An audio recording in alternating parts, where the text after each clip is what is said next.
Lorenzo Ramírez, periodista económico. Lorenzo, muy buenos días. ¿Qué tal? Buenos días.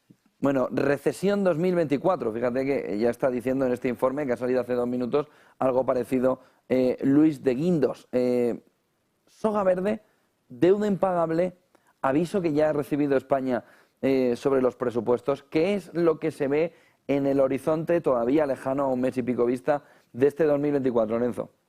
Bueno, terminamos el año pues prácticamente cumpliendo el guión que avanzábamos hace unos meses, ¿no? Progresivamente, según fuera avanzando el ejercicio, se iban a constatar pues una serie de hechos que son innegables y que ahora pues el Banco Central Europeo va admitiendo. Es cierto que Luis de Guindos en su papel, ¿no?, como gestor, un poco como responsable de la estabilidad financiera, lleva ya algunos meses dando algunas líneas, algunos apuntes en este sentido, pues ha intentado negar una realidad que es evidente. No es que vayamos a entrar en recesión en 2024, es que estamos en recesión ya.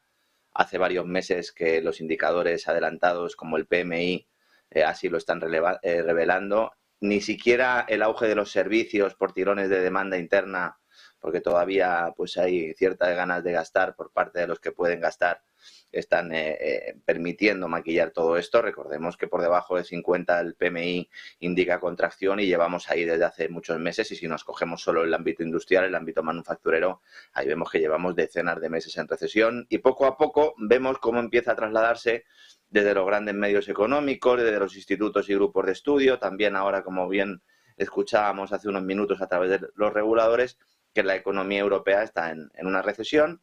Unos hablan de esta inflación, otros hablan de soft landing, de aterrizaje suave, pero indudablemente estamos en una recesión. Acaban de salir datos de crecimiento del tercer trimestre, crecimiento que no es crecimiento, crecimiento negativo, como les gusta decir a algunos, y todo esto va a comenzar a dar la cara, especialmente en el año 2024. Hay diversos factores que explican esto. La ruptura de la alianza energética con Rusia y las sanciones occidentales al Kremlin, yo creo que es indudable, que es una de ellas. Por eso ya dejan de mencionar a Ucrania, porque les da vergüenza mencionar a Ucrania. Ahora ya el foco es Oriente Medio. Claro, mencionar a Ucrania, y el problema no es que haya una guerra en Ucrania que nos esté afectando a nuestra economía, es que lo que nos está afectando son las sanciones que se han puesto a Rusia por esa guerra de Ucrania, lo cual, pues en términos históricos, yo creo que en algún momento se lo ha reconocido como un gran error. A lo mejor es que hay intereses espurios detrás, ¿no?, que fomentaban ese error, porque era evidente a dónde nos iba a llevar todo esto. Luego tenemos una apuesta suicida por las renovables, lo que yo denomino la soga verde, y es una soga verde porque dependemos de los insumos y de las tecnologías chinas para su desarrollo. Y si queremos romper con los chinos y necesitamos a los chinos, pues complicado, ¿verdad? Y luego la contracción monetaria para intentar controlar una inflación desbocada tras años de barra libre del Banco Central Europeo, para salvar a las haciendas nacionales, y no nos olvidemos también a las multinacionales que se han financiado muy barato a costa de las generaciones de contribuyentes presentes y futuras, creando el caldo de cultivo perfecto para una recesión que no es más aguda aún, porque el endurecimiento de las condiciones financieras con subidas de tipos incluidas se han visto parcialmente compensadas por un aumento del gasto público. Esto lo he explicado ya en alguna ocasión. Normalmente, si tú quieres reducir la demanda para rebajar la inflación, reduces el gasto público y subes tipos de interés. Ahora no puedes hacer esa estrategia, porque si tú reduces el gasto público al mismo tiempo que subes tipos de interés, quiebra prácticamente toda la eurozona. Entonces tienes que mantener un poco la estructura, pero claro, es hacer un encaje de bolillos, y un poco Guindos lo deja caer en su último informe de estabilidad financiera cuando dice: oiga, tienen ustedes que ir reduciendo un poco el gasto público. El problema es que este gasto público ha disparado la deuda, con ello el pago de intereses, y ahora toca replantear las finanzas de los estados de la eurozona, y Bruselas comienza ya a lanzar el discurso, aunque sea de forma tímida, poniendo el foco en los dos de siempre, en Italia, en España. El país transalpino tiene a su deuda a punto de entrar en el bono basura. España, aunque no está tan mal, debe realizar ajustes para evitar que su prima de riesgo se dispare, y esto implica reducir gasto y subir impuestos. Sobre todo lo segundo, porque el nuevo gobierno ya ha dejado claro que el eje central de los nuevos presupuestos, si salen adelante los nuevos presupuestos, cuidado porque la negociación política va a ser complicada, el objetivo es aumentar carga fiscal, y aunque dicen que serán los ricos los que pasen por caja, esto siempre es falso, como bien sabemos todos. Al final, las rentas bajas y medias son quienes sufren el hachazo. Y el ejemplo lo tenemos ya con el anuncio del Ministerio de Trabajo, Yolanda Díaz, que como siempre pues tiene trampa. Dice que va a subir el salario mínimo interprofesional, que va a reducir la jornada laboral, que va a encarecer el despido, que son tres variables que castigan especialmente a las pequeñas y medianas empresas, que evidentemente impactarán en la creación de empleo, pero de lo que nadie habla es del aumento de las cotizaciones sociales, es decir, del impuesto al trabajo que tienen que pagar trabajadores y empleadores también. Y esto se producirá en un contexto de freno del mercado laboral. El último informe de FEDEA yo creo que no deja lugar a dudas. Hay un parón claro en la creación de empleo. a pesar de la propaganda gubernamental, el empleo se ha frenado. Y si nos fijamos en el dato de crecimiento español del Producto Interior Bruto del tercer trimestre, ahí lo vemos.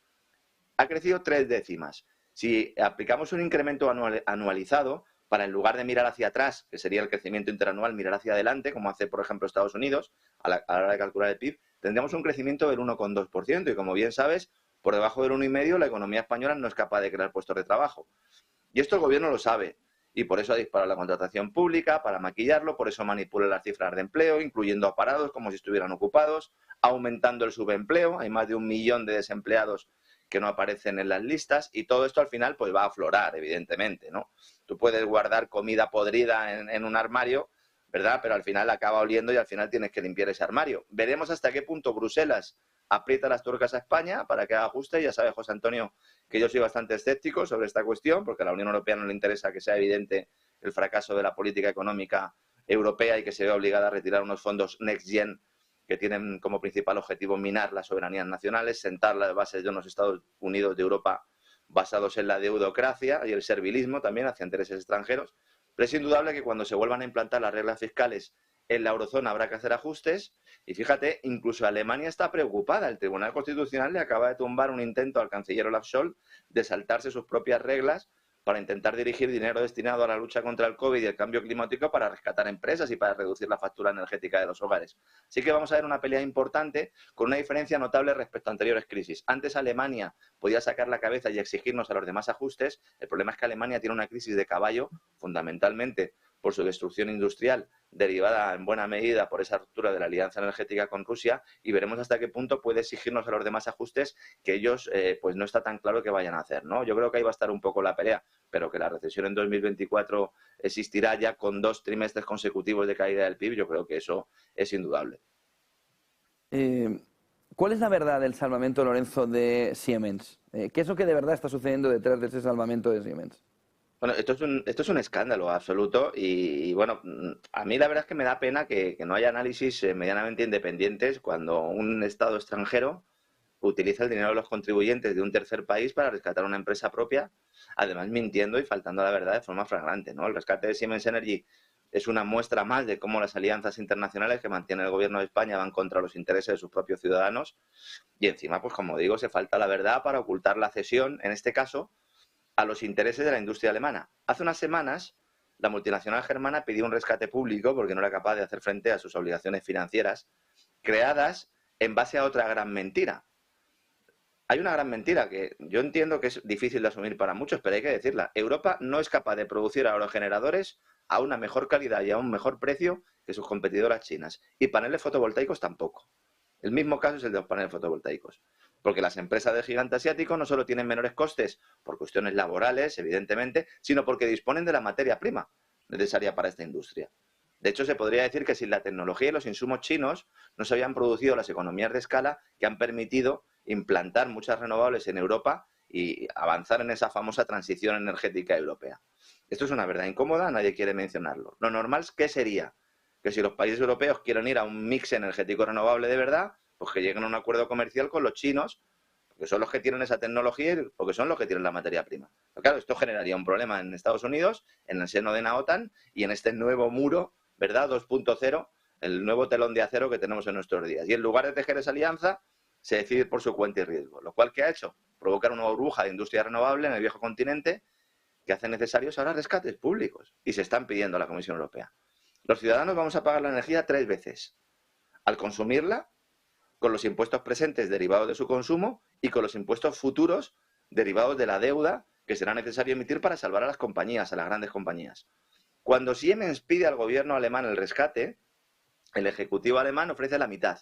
Dice, nosotros ponemos 7.500 millones, pero que España ponga otros 3.000 o 3.500 millones porque Siemens compró la española Gamesa, a la que culpan ahora del desastre corporativo. Fíjate aquí el riesgo moral, una vez más. Bueno, pues si has comprado Gamesa, ya ha fracasado Gamesa porque ha tenido problemas tecnológicos, porque tiene problemas financieros, no, pues allá tú te apañes, ¿no? Pues coges y es un error que has tomado como empresa y tendrás que recibir tu castigo corporativo. Pero entonces Sánchez, después de la reunión con Scholz, esa de Málaga, de la que hablábamos el otro día, ¿verdad?, de la que se comentaron muchas cosas, decide acudir al rescate argumentando que así se van a salvar los empleos de Gamesa en España. Pero en realidad estos empleos le importan poco, porque el objetivo es que Alemania le ayude en las negociaciones europeas, pero no como gobierno solo. Esto incluso podría ser entendible, sino en materia personal, votando a favor de la candidatura de Nadia Calviño para presidir el Banco Europeo de Inversiones, posicionando al propio Sánchez para que en el futuro pueda optar a un cargo internacional. Y la prueba de todo esto la dio ayer precisamente la propia Siemens Energy, hizo una presentación pública y no garantizó el mantenimiento de los puestos de trabajo en España, a pesar de los citados 3.000 millones de euros que avala el Tesoro y que van a ser concedidos por los grandes bancos españoles. Mira, voy a hacer una cuenta muy sencilla, para que la gente se dé cuenta del nivel de la estafa, ¿no? Si en España Gamesa tiene 4.600 trabajadores y 9 fábricas, ¿no?, además de la sede social de Zamudio, si tenemos 3.000 millones de euros entre 4.600 trabajadores, nos salen a más de 650.000 euros por cabeza. No porque se los den los empleados y que cierren la empresa. Alguno dirá, ¿pero a dónde vas? Esto es una barbaridad. ¿Cómo puedes plantear la cuestión en estos términos? Lo ideal sería mantener la actividad, pero es que ni siquiera la directiva de Gamesa confía en el futuro de la empresa. Es que su consejero delegado el pasado septiembre dijo, está todo el sector en números rojos, más del 50% de las turbinas del mundo se instalan en China, ellos tienen ventajas de economía y escala sobre los europeos y nuestro sector es inviable. Entonces, o se cierran las empresas, o se cierra un acuerdo con China, o se mantienen con respiración asistida a pesar de ser anticompetitivas. ¿Qué es lo que parece que se ha elegido? De hecho, acabamos de saber que la Comisión Europea acaba de aprobar el plan energético de Polonia, el Repower EU, que contempla la instalación de aerogeneradores en el Báltico, de los cuales 350 megavatios, por un importe de 5.100 millones de euros, van a ser fabricados, ¿sabes por quién? Por Siemens. ¿Porque van a ser mejores y más baratos? No, justo lo contrario. No son mejores y además son más caros que los chinos, pero así se garantiza mercado, se garantiza una supuesta soberanía energética europea, que es una gran entelequia, un enorme fraude, porque además de ser insostenible, porque evidentemente subvencionar industrias que no pueden competir es una estrategia condenada al fracaso, pero cuando llegue ese fracaso, ¿a quién se va a culpar? Culparemos a los chinos, culparemos a los rusos, culparemos a los árabes, pero no nos miraremos nuestro ombligo, y es que nosotros somos responsables de ahorcarnos con esta soga verde. Veremos, José Antonio, porque las mentiras tienen las patas muy cortas y vamos a ir viendo progresivamente cómo se producen muchos rescates de este tipo. Lamentablemente, claro. Uno de los puntos clave del día está en Sam Altman, en Microsoft, en OpenAI. ¿Qué es lo que también está oculto en todo ese movimiento de Sam Altman y cómo la tecnocracia va haciendo un camino cada vez más fuerte a recoger ese camino al transhumanismo? Todavía no sabemos realmente lo que va a pasar con OpenAI, porque los nuevos directivos ya están amenazando también con dimitir. A lo mejor en el día de hoy vemos más dimisiones, pero desde luego esto es un terremoto en Silicon Valley que afecta a la empresa más relevante en materia de inteligencia artificial y al grupo Microsoft, que al final ha logrado dar un golpe estratégico para quedarse con el equipo directivo de la compañía, compuesto por Sam Altman y también por Greg Brockman, los cuales pues salen de la empresa para pasar a las filas de Microsoft junto con otros técnicos para liderar su nuevo equipo de investigación avanzada en inteligencia artificial. No descartemos que se pueda también producir una fusión finalmente con OpenAI. Hay algunos que no entienden esto, dicen, pero vamos a ver, Microsoft no era accionista de OpenAI, ¿por qué tiene una necesidad de fagocitarla? ¿Por qué se quiere quedar con Sam Altman? Y aquí la clave está en la creación de la empresa. Cuando se crea OpenAI, que se crea una empresa sin ánimo de lucro y con un interés globalista, esto hay que decirlo.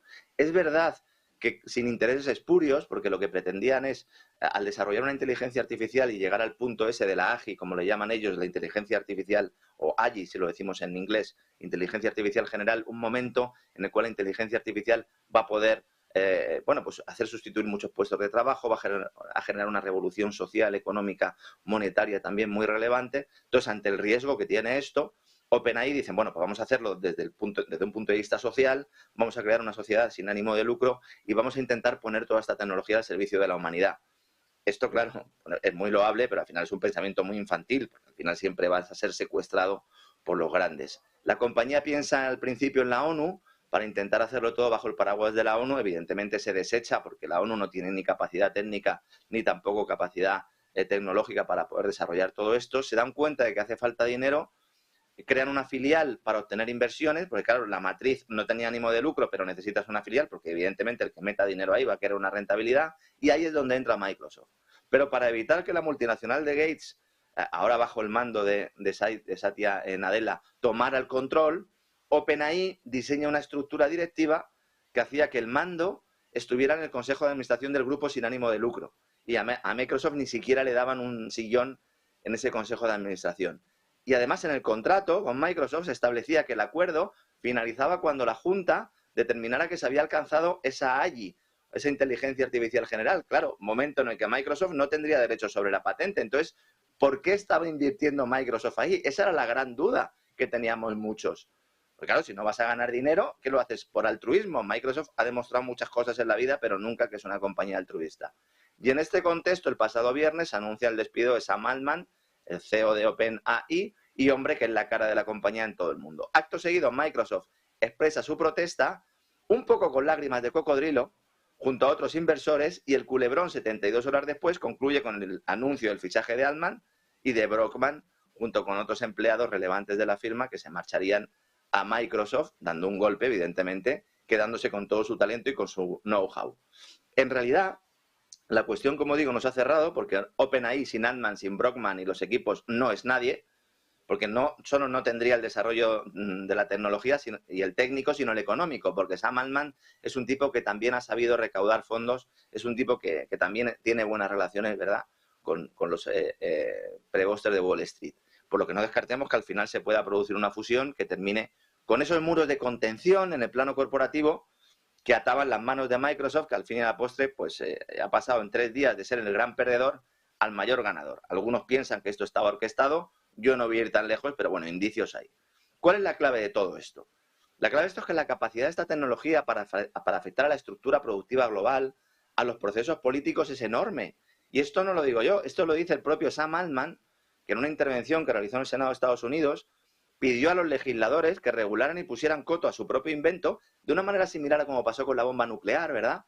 Y de porque es que, oiga, además de presentar beneficios notables para el desarrollo económico y social, tiene importantes riesgos, entre ellos, provocar un desempleo masivo, destruir estructuras sociales, entre las cuales citan el dinero, y acabar con la democracia. Entonces es importante tener claro que OpenAI defiende la creación, además de una renta básica universal para reducir el impacto revolucionario de toda esta tecnología, que aunque todavía está en pañales, ya está siendo secuestrada por los grandes de Silicon Valley. Cuidado, porque como sucedió en su momento con las empresas .com, se ha creado una enorme burbuja, que aún seguro va a explotar antes de volver a crecer, como sucedió también con la crisis de Internet a principios del siglo, aunque en eso ahora no piensan los accionistas de Microsoft, que están viendo cómo sus acciones se disparan. Entre ellos, por cierto, está la expresidenta del Congreso de Estados Unidos, Nancy Pelosi, que se ha forrado, que aprovechó sus conocimientos e información para hacerse de oro invirtiendo en empresas de Wall Street y que ahora disfruta de un retiro dorado junto a su marido Paul Pelosi, empresario y financiero que ha sido acusado de utilizar información privilegiada precisamente por invertir en Microsoft, confirmando esos lazos estrechos de Silicon Valley con el aparato político de Washington, así como con el complejo militar industrial norteamericano. ¿Por qué? Porque esta herramienta es vital también para el poder global, para implantar la agenda globalista y sobre todo para esa agenda transhumanista en la cual muchos de estos tecnólogos confían, con esa iglesia de la singularidad, como lo llaman ellos, que está también en la Universidad de la Singularidad, que dicen que en 2045 es cuando se producirá esa fusión del hombre con la máquina. Esperemos, Dios no lo quiera, que no se produzca, pero hay que tener en cuenta que esta gente está trabajando en este sentido y, como digo, aunque todavía estamos en los albores de todo ese proceso, es importante ver cómo los grandes y las grandes compañías se están posicionando. Hablaremos mucho de ello porque esto tiene también mucha relación con el lanzamiento de las divisas digitales de Banca Central y con la implantación de esa tecnocracia, que algunos venimos mucho tiempo diciendo que viene y que ya prácticamente pues está con nosotros, José Antonio. Pues muchísimas gracias por toda esa fotografía, esa tecnocracia, esa soga verde que vienes tú diciendo hace mucho tiempo. Lorenzo Ramírez, periodista económico, buen día, buen negocio, buen día de Acción de Gracias. Igualmente, un fuerte abrazo. 10:22 de la mañana, hace 22 minutos.